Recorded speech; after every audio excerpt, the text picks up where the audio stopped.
Okay, so I want to say hello to everybody who doesn't know me. My name's Nancy Pickard, and I'm a master integrative life coach, and I want to welcome you to Navigating Grief. So the process of grieving isn't easy, but it's a natural response to loss. And whether you're joining me to help yourself through the process or to support a loved one who's grieving, I just want to welcome you and tell you that this webinar is really timely for me. My father passed on September 25th, 2019. So I need this information as much as anyone. And just doing the research for it has been really cathartic for me. He'd been battling cancer, and the last 6 months of his life, one of my sisters or I was with him the whole time. And my mother was there too, but we were really actually aiding in his whole process. And I was there the last 9 weeks. So for me, I feel really, I had a lot of anticipatory grief before he died, but I'm at peace where I am right now with his dying. So the pain of loss can be overwhelming, and it's very difficult. And a lot of people have a lot of different feelings. They handle it differently. It can take them down differently. You can be fine one day, and all of a sudden, 1 week, 1 month, 6 months later, you're suffering in a way you didn't think you would be. And many difficult and unexpected emotions can arise, from shock to anger to disbelief, guilt, and profound sadness. And learning to cope with the loss of someone or something you love is one of the biggest challenges, which is why I'm glad you're taking this step and listening to this right now. And you don't have to go through grief alone. And with that being said, on some level, you are going through it alone, because we each have our own journey and no one can take it for us. I've had 2 major heartbreaks from significant relationships ending in my lifetime, and the grief from those were heart-wrenching for me, and it took a lot of work for me to recover. And I wish I knew then what I know now around doing my own work around loss, and I hope that I'm going to be able to help you in some way do the same. So loss is always profound, but sudden loss is even more challenging because we're unprepared and left unbalanced and often scared. And any type of loss can cause grief. Divorce or relationship breakup, loss of health, losing a job, loss of financial stability, a miscarriage, retirement, death of a pet, loss of a cherished dream, the life you thought you were going to have, loss of safety after a trauma, even selling the family home. I personally have suffered from 10 of the above 13 things that I mentioned. So if you're up for it and you want to discuss your loss, please feel free to email me and I'll get back to you, over this next week. The process of grieving is a highly individual experience, and many factors come into play when grieving, such as your personality, your coping style, your life experience, your faith, and how significant the loss was to you. There is no normal way to grieve. Your process is your own. There's also no set timeline for your grieving process. No one should tell you how to grieve or how long you should grieve. So I want to take a look at the 5 common stages of grief, keeping in mind that these stages may not apply to you, as we all grieve differently. Denial is a normal stage of grief that allows us to minimize the overwhelming pain of loss. So reality shifts dramatically when we experience profound losses. And through the stage of denial, some are able to absorb and understand what is happening. Denial attempts to slow this process down and take us through it one step at a time, rather than risk the potential of feeling overwhelmed by our emotions. So think of it as your body going into shock, and there's a filter that keeps some of the information from seeping in. This way you absorb just what you can handle at the moment. Anger is a common emotion evoked after a loss, and adjusting to a new reality can be frustrating and cause extreme emotional discomfort. Anger is often the first thing we feel when we start to release emotion after a loss. So just be aware, don't stay in this stage too long, because it keeps us a victim and it makes us not recognize that we're the co-creator of our situation. And it also adds a lot more stress to our body. Anger causes stress in the body, which can weaken the immune system as well as release high amounts of stress hormones, usually referred to as cortisol, and releases cortisol into our system, which after a while, it breaks down our immune system and our other organs and our other health systems.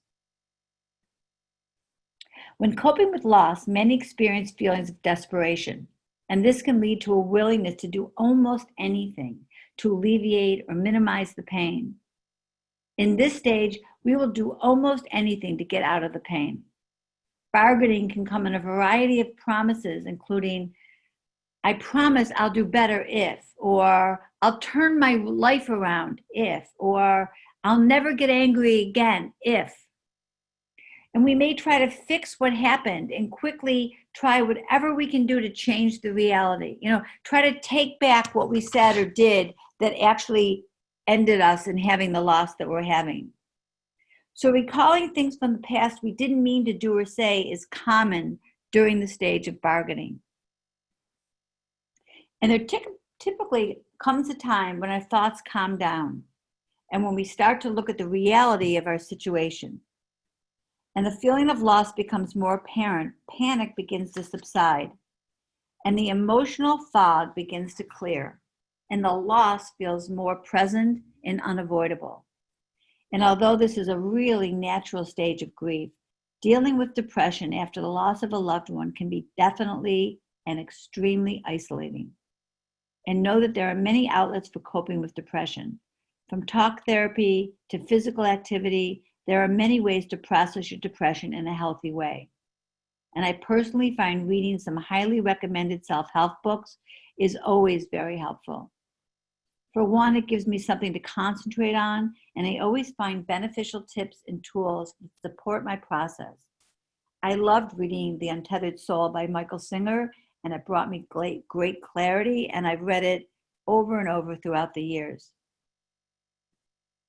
The stage of acceptance does not mean one does not feel the pain of loss.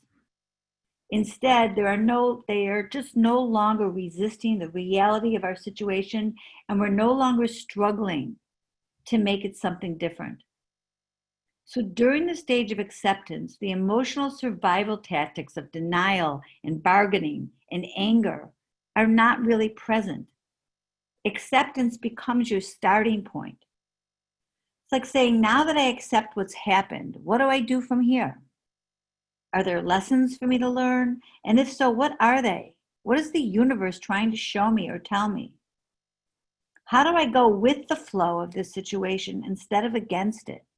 I always picture like being the salmon that's going upstream instead of going with the flow. Acceptance is the opposite of resistance. And it's a feeling up, it's a freeing up and letting go instead of a tightening up and a fighting. So here are a couple of inspiring quotes that I've seen along the way. What we have once enjoyed deeply, we can never lose. And all that we love deeply becomes a part of us. And that's Helen Keller. Anyone who has lost something they thought was theirs forever finally comes to realize that nothing really belongs to them. That was Paulo Coelho from The Alchemist. And life seems sometimes like nothing more than a series of losses from beginning to end. That's the given. How you respond to those losses, what you make of what's left, that's the part you have to make up as you go along. And that was from Catherine Weber from The Music Lesson. So I want to spend the remainder of our time just discussing strategies for coping with the loss and with grief. And to start with, it's important to take time to care for your mental needs when you need it. In many ways, the experience of grief is similar to recovering from a serious illness.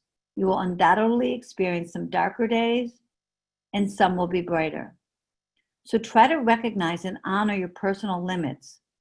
Separate the things that must be done from those that can wait. And don't spend too much time stressing about keeping up with your usual schedule. If you have to cancel or reschedule commitments, people will understand. Just don't cut yourself off entirely. In times of grief, it can be difficult to see beyond your pain. Grief can cloud your judgment, causing impulsive decisions. Making life-changing decisions to move or change jobs, for example, can have far-reaching implications for which you may be unprepared. In the event a decision must be made, discuss your options with somebody you trust, such as a friend or a coach or an advisor. And keeping things bottled up can adversely affect your mental and physical health. So sharing your feelings is part of the healing process. And it's okay to take your time. Don't force yourself to talk when you're not ready. And if you think you need more than the support your friends and loved ones can offer you, consider talking with a professional counselor or a Healing Your Heart coach. As a Healing Your Heart coach myself, I've helped so many clients learn to deal with their loss and take themselves out of the victim mode so that they can learn from their experience and not need to repeat the same mistakes over and over again. And expressing yourself in any way can be healing. So even if you don't consider yourself to be a creative person, there are so many outlets to choose from. Try keeping a journal or writing letters, or try poetry. And if words aren't your thing, try artistic outlets like painting or drawing or sculpting to help you communicate what's in your heart and soul. Dancing and gardening are also great forms of creativity expressing yourself. Even working on a car or building a bookshelf or redecorating a room can be helpful. And be creative with whatever your creative outlet is. I listen to music, I make memes for my Instagram, I dance, I do things that make me feel close to my Father. I hike outside every day in nature, and this supports my healing. And I talk with friends as much as I can, not necessarily about my dad, but just about what's going on and what's in my life and what am I feeling and what's going on in their life. It's so good for me to get out of my story and get involved in their lives. It brings added relief and rest from my own grieving. And I practice self-care, and I can't stress self-care enough. I get massages or facials, I go to yoga, and I meditate. And I continue to take care of myself because it's so easy to stop taking care of yourself at this time, but self-care is what you need. I eat well, I try not to overdrink because that just makes it harder for me to manage my emotions. And I give myself time to cry. Whenever I need it, because it's healthy to get it out, you don't want to keep it bottled up. And if you find that you're crying too much of the time, then start the practice of setting aside a time every single day. This is your time to cry. If you want to cry, you're going to cry from 8 to 8:30, and then you're done until tomorrow. And it's really a way of putting boundaries and structure around your healing and around your grief, so that you're not spending the whole day just wallowing in your grief. So in experiencing the grief of a lost loved one, preserving your memories in ways that are comforting and meaningful can be really helpful. Focus on the good times shared and print photos to be framed, or compile a scrapbook of letters and mementos from the good times you shared. And make a quilt or plant a tree or a garden to create a lasting tribute. I took my dad's ski boots and I made planters out of them so I could always have a reminder of what he loved and something beautiful to look at the same time. This is not necessarily the same thing if your loss is from a breakup. You may not want to, at that moment, start collecting the photos and doing that kind of stuff, because we often have selective amnesia, which makes us only remember the good times already. And the bad times are actually something we need to keep in the forefront of our mind when we're trying to move on. So remembering just the good times can make it even harder to move on. And that keeps us as the victim, and it's not really based in reality. Not only does grief take an emotional toll, but a physical one as well. So rest, exercise, and proper nutrition are essential to healing. And poor appetite is common among bereaved. So counter it by eating small amounts of healthy food rather than worrying about having large meals. And if you're feeling tired, allow yourself to take naps because sleeping at night can be very difficult. And for some, physical activity may be the last thing you want to do when grieving. So give yourself permission to skip your regular workouts or to move more than you want to, but opt for a long walk. Keep yourself moving. I personally think exercise is helpful, but you need to bring your level down because stress is stress. Your body doesn't know good stress from bad stress. So over-exercising also creates too much cortisol and breaks your body down. So you need to balance working in with working out. And don't stop working out, just decrease the intensity. And be mindful of how much and how often you're reaching for that bottle of wine. Because for some, a glass of wine is great. It helps settle the nerves, but overdoing it can bring a host of new problems. And the desire to numb your feelings with alcohol, illicit drugs, or prescription medications will only prolong the pain. And eventually you must come to terms with your grief. You have the choice to do so in a healthy way. And if you can't cope with feelings on your own, there's no shame in seeking professional help from someone else. So grieving doesn't mean you have to feel bad all the time. It's okay, it's healthy even, to take a break from focusing on your grief.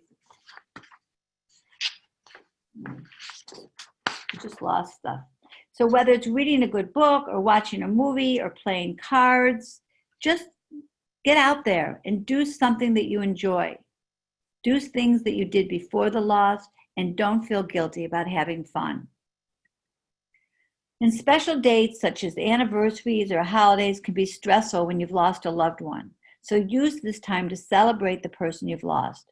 And if you're struggling with a specific tradition, talk with family members and see if you can come up with a new tradition that you can introduce for those special occasions.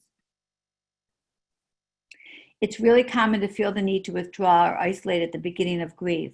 So just don't let this stage last too long because human beings are social creatures. So try making a date with an old friend or creating or inviting a neighbor to lunch. And if you're up for it, try volunteering. It's really a good way to make new social contacts while you're helping others. It will make you feel good about yourself at a time when you may not be feeling very good. And knowing what to say and expect from someone else when they're experiencing grief can be difficult. And it's difficult seeing a loved one in pain. And while we do our best to offer support, it can still sometimes feel inadequate. So here are some tips that can help. Be wary of offering uplifting advice or hopeful comments or even offering humor as a way to help ease the pain. Just be there. Let people have their feelings as if their pain is not, don't make them think that their pain is not seen or heard or valid. And don't try to fix it. Don't force others to talk when they aren't ready. Just offer a safe space while making yourself accessible and make it clear that you're there when they are ready.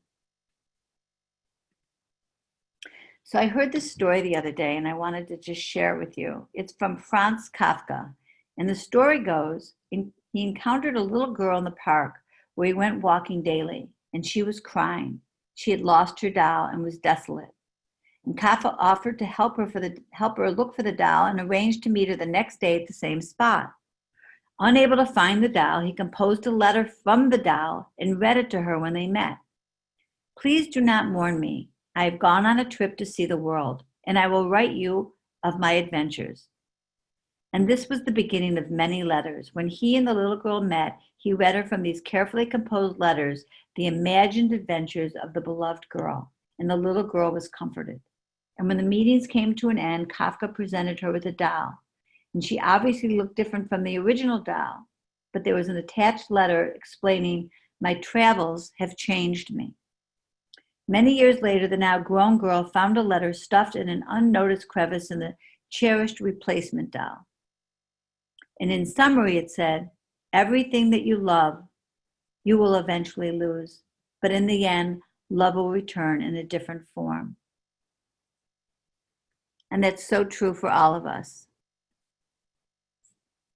So that's it for me. I want to thank you for taking this time to learn more about navigating grief. And I hope you've taken away something from here that will help you. You can email me at nancy@nancypickardlifecoach.com. And if you're watching this, this is my contact information. So if you want to speak with me, feel free to book a free discovery call. And I want to thank you, and I hope you have a really great rest of your day.